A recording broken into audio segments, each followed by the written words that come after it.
很多人一提森林城市，第一反应就是2个字：鬼城。但是鬼城有一个最基本的特征，就是没人也没有车。我就在森林城市主入口现在呢是下午3点49。我们随便就是测这么一个时间路过看一下它到底有多少的车流量。北京时间也是吉隆坡时间3点50了。现在我们开始看一下1辆、2辆、3辆，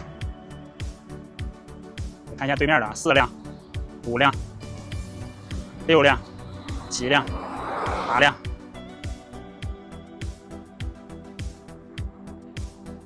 9辆、10辆、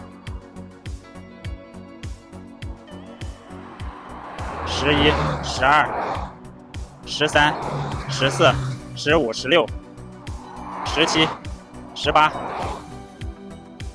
19、20、21。好，你停。随便测1分钟然后20辆。现在也不是早晚高峰，就是车流量比较少的。那么一个鬼城哪有这么稳定的车流量呢？其实森林城市的问题和外界想象的不一样。有人通勤去新加坡，有的在新山上班，有的长期租住的外籍家庭。只是你看到的是安静，但安静不等于没人。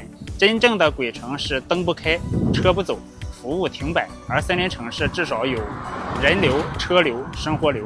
我是小季，带你看真实的马来西亚。